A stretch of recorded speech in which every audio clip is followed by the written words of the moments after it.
So, Greg, do you want to start off and talk about what your role is?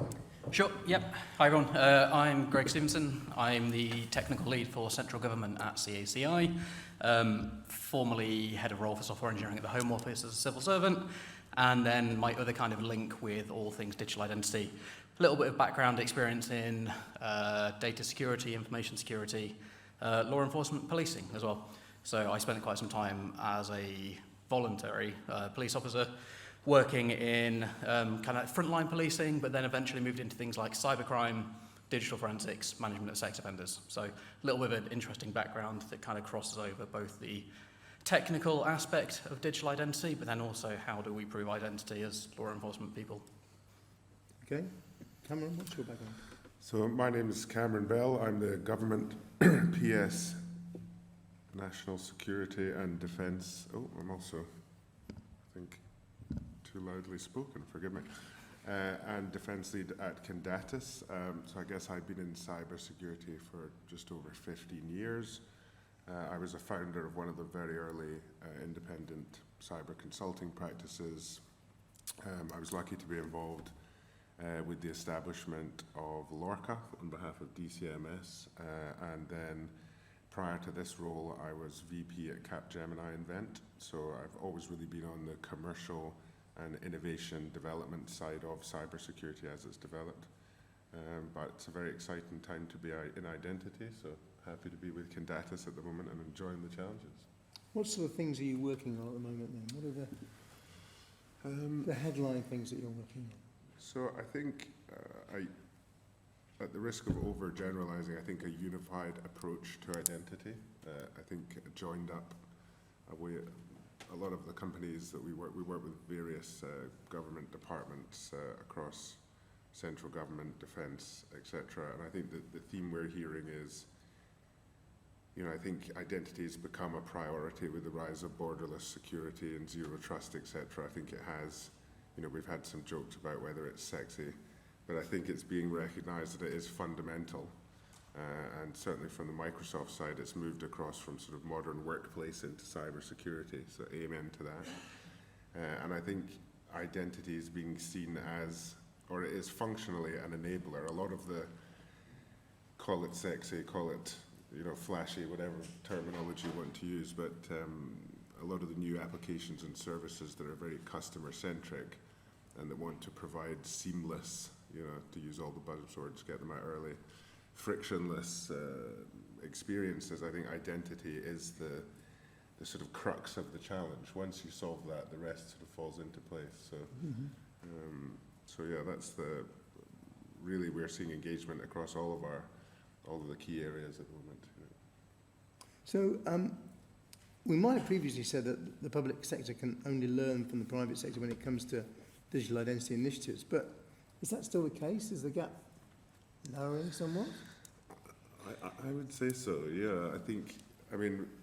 We only need to look at some of the prominent digital leaders that we've got. I'm thinking about Rich Corbridge and Christine Maxwell and things like that. They've obviously had long and very successful careers, and I think Rich came from Boots Walgreens, and I think Christine was RBS and then BP from memory. So I think there's less of a talent silo. I think there's more sort of exchange of ideas, that naturally happens with that.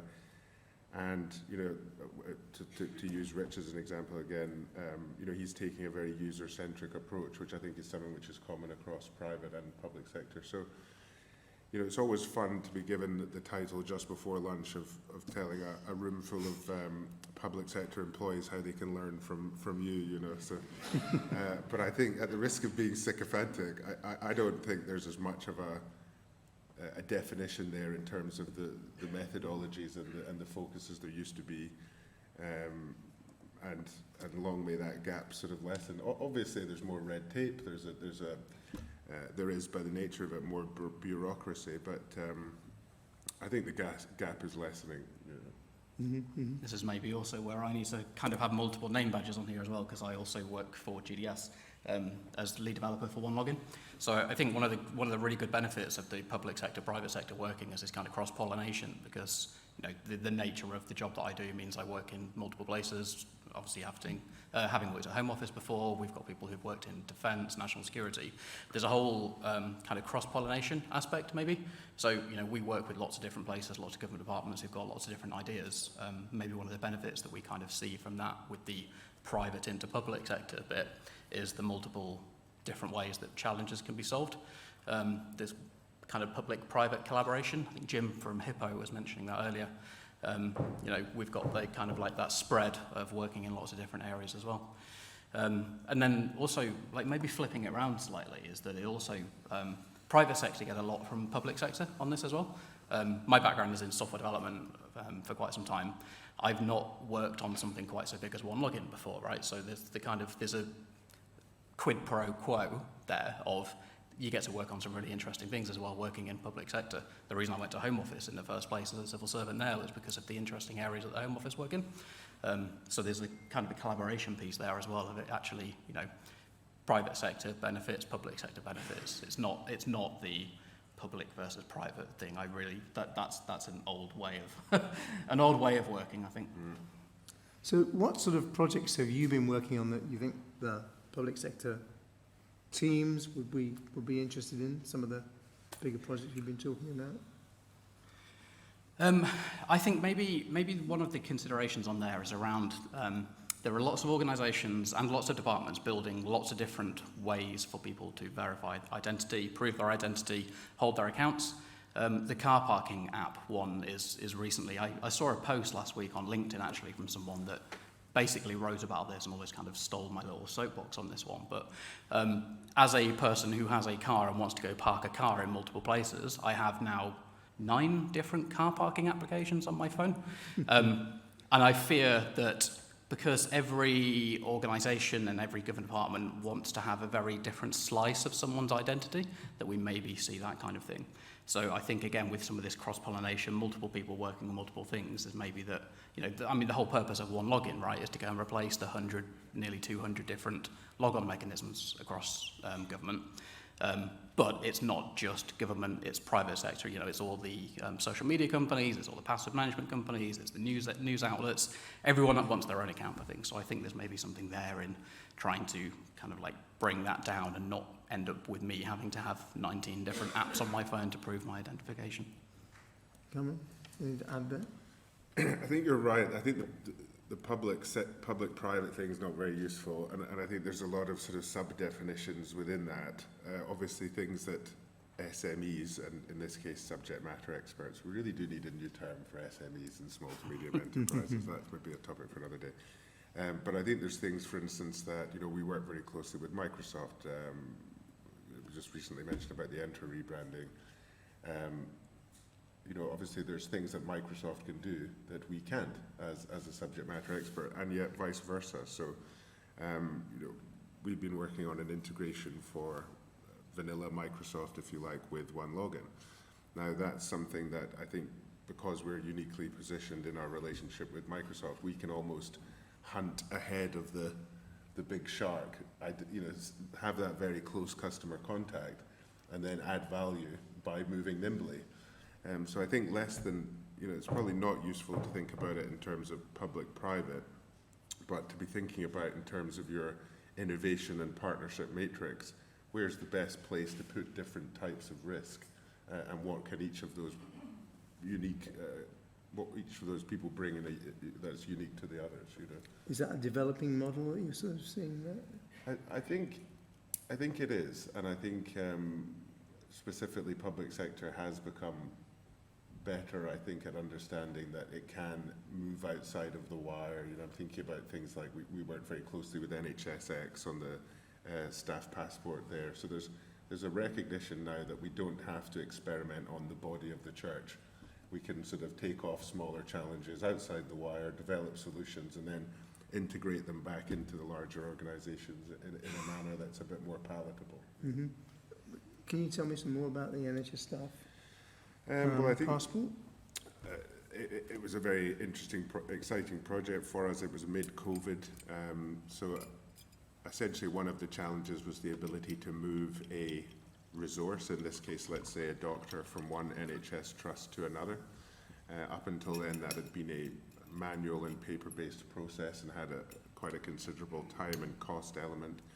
And by using elements of a decentralized solution, which I know is a bit of a trigger for some of you, but by also using the strengths of a centrally federated model, we were able to deliver the benefits of the innovative solution with the strengths of the sort of trusted solution, and do that in a time of crisis when it was required. So I think there's a couple of pieces there. One is that sometimes necessity is the mother of invention.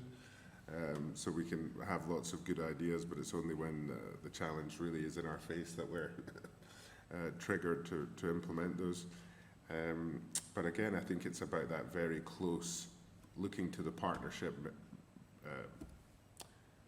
diaspora and sort of putting that risk in the right place, you know, understanding who the key big suppliers and vendors that you need to be in the mix, but also the right SMEs that have that close customer-client fix, you know. Mm-hmm. And Greg, anything to add to that? No, I mean, mostly we've got work going on with places like MOD, with GDS, with digital identity kind of work that we've got going there. Again, it's that whole making sure that we've got different people solving different things, I think comes in really, really kind of valuable. NHS actually is not, I don't believe, an area that we're working in at the moment, although Melissa, wherever she was, the whole proxy access thing was interesting earlier, because that's also something I've been kind of thinking about, and GDS are thinking about for one login as well, is that, you know, there's multiple versions of me, right? There's literally two of me sat right here now. I've got GDS Greg and I've got CACI Greg, but then I'm Greg at home who's got a wife and 2 kids. You know, I've got multiple different kind of personas or proxy. I think you're using the proxy in the terms of someone acting on behalf of somebody else, but that was making me think of actually, you know, there's multiple instances of me, right? The way I interact with government as GDS Greg may be different to CACI Greg, may be different to Greg who's trying to get child benefits from DWP or lost employment and was trying to get benefits that way. So the kind of, I don't know, something that's been kind of preying on my mind for a little bit is whilst having one single identity with government, how do I have that multiple persona thing? Modern slavery statement registry that John mentioned earlier is not something that I would use as an individual, but I would use that as an employee of an organisation to go and submit my statement. So that's kind of something that's preying on my mind as well, with the whole similar kind of what else can we do? And We've had a question that's come in for you, Greg. It's from Tony Richards. He says, do you think we'll ever see a one login for all boring life admin stuff across sectors? Government, parking, banking, bills, etc.? The difficulty with that, I mean, yes and no. Yes, it would be great, and let me maybe prefix this by this is me, not GDS Greg, multiple hats here. The thing with that is that we have to really, really take privacy and security as a massive, important focus. What we can't have, or what we don't really want, is this one central shop that could hold lots of information about lots of people. So one of my concerns from data security, web application security, all that kind of security perspective is the more you hold about people, the more of a target that things become. So whilst, yes, that would be great if I only ever had one account to have to do everything with government and private sector and social media and things, I would also kind of caveat that with, it is also nice to have that separation from an individual perspective, but then also from the perspective of the people building the thing, because the more you hold about it, more about a person that you hold, the more of a target that becomes. Mm-hmm. And then from a security perspective, that becomes a whole different kettle of fish too. Mm-hmm. Cameron, do you want to add to that at all? I think we will see consolidation. I think we're in an innovation phase. There's a lot of focus on standards and wallets and things of that nature. If we look to history as our guide, then ecosystems will be a big factor in that. I think there is space for some consolidation.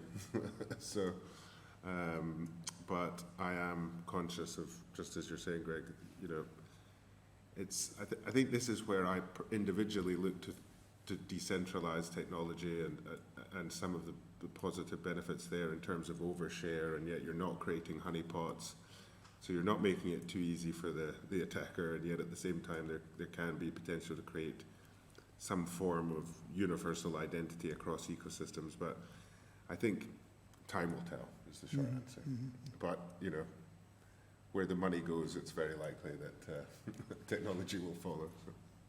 Greg, one of the things I think it was you who was talking about this when we were chatting ahead of the conference. You mentioned the issue of digital identity and driving licenses. Oh, okay. You raised that sort of point. Is that something you can talk about? Yep. So this is Greg number 4 who's sitting up here, right? So this is Greg as the ex-police officer. One of the things that I kind of consider with the whole digitization of taking people's identity, storing in digital wallets, storing online. As a former police officer, drive behind someone, pull them over, they pull out their driving license, right, to prove their identity. There's the aspect of that that's going to need some consideration because, as a police officer, what do I do if you give me your phone? How do I know that what you're showing me is correct? How do I know that you really are Cameron? Or are you just some of the bearded gentleman who happens to have stuck a photograph on there? So police, we don't like to do things very easily. 43 different forces, we have 43 different solutions to things, unfortunately. So one of the things that really needs to be considered for some of the digital identity, mobile wallet kind of work is how does that then impact on other people who may want to actually not necessarily prove someone's identity in terms of here's my passport, here's my driving license, but actually in terms of it affecting their day-to-day work. There was a time a number of years ago when I was selling a house. I was using an online estate agent. They sent the photographer around to take the photographs of my house. Photographer knocked at my door, 8 o'clock in the morning. I opened it up and I went, oh, I'm Greg. You must be, I don't know, Bob or whatever. I was expecting Bob. Bob asked me for my ID to prove my address to him. And I was like, you're at my house. It's 8 o'clock in the morning. I've let you in. I'm expecting you. We had a little bit of a standoff because he wanted to see paper-based document to prove that I was the owner of the house that I was standing inside the front door of. Those kind of things will be impacted with the future kind of the way that digital identity is going as well. So it's not only about how do we prove our identity to government or how does government prove your identity, but all those periphery services as well. Law enforcement, photographers when you're selling your house. So yeah, there's definitely something that we need to make sure is getting handled with those kind of things too. Can I do that, add to that? I think in this room especially, I don't want to go too far down the foundational identity track, lest that hand grenade detonate. But I think there is obviously a need for base standards, and I think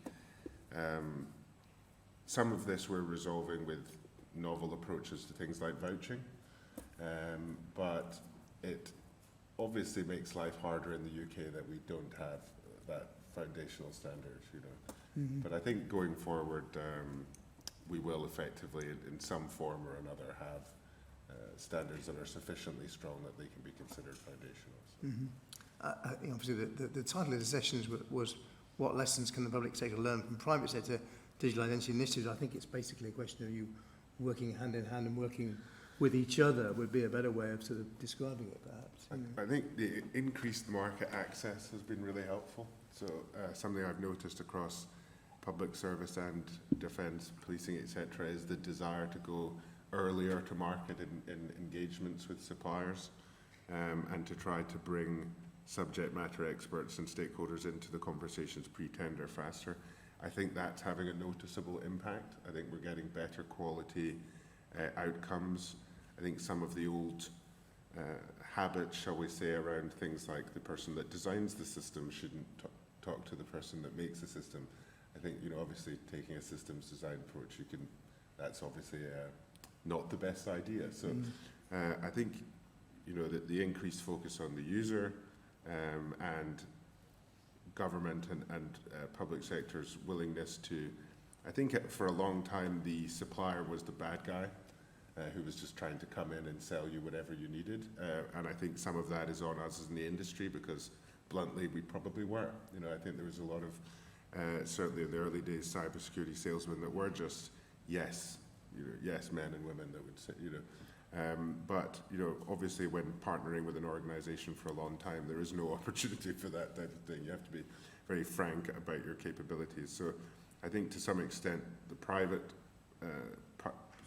sector has matured a little. I think we've become better at being trusted advisors. I think we've realized we need to take that sort of holistic approach, take the long-term approach to commercial engagements, not just be sort of trying to get your commission, if you like, as a salesman. So I think it's good to see that culture dying off.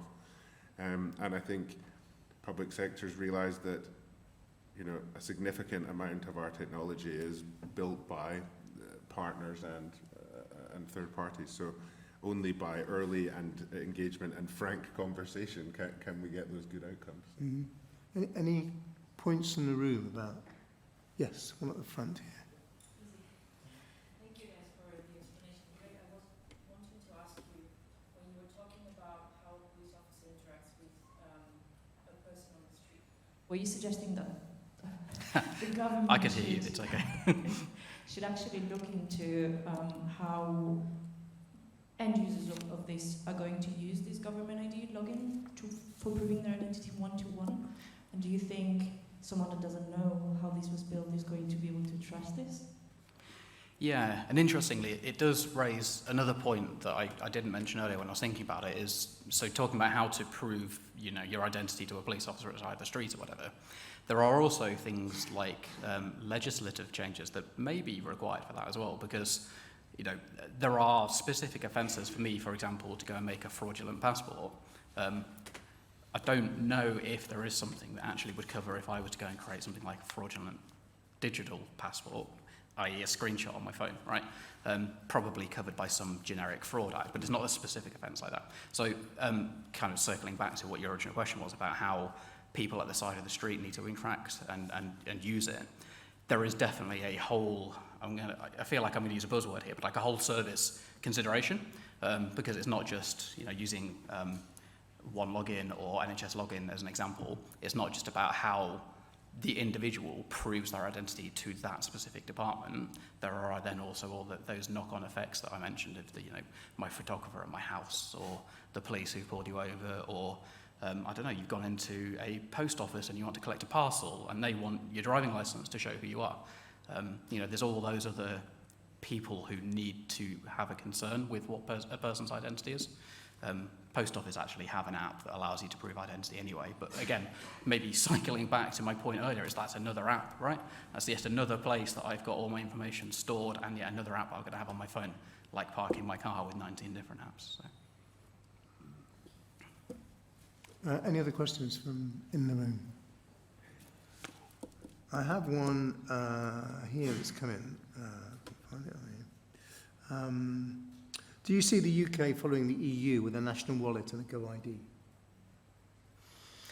I think that question may be best directed at somebody from GDS. I don't think I could answer on behalf of GDS, but I know, other states are doing things like that to go and try and make it a little bit more seamless. I've seen talks from Tom Reed from GDS before talking about a similar concept, and how, I want to say it's one of the Nordic countries that have done something similar, but they have a very different, citizens there have a very different relationship to their government than what we do here.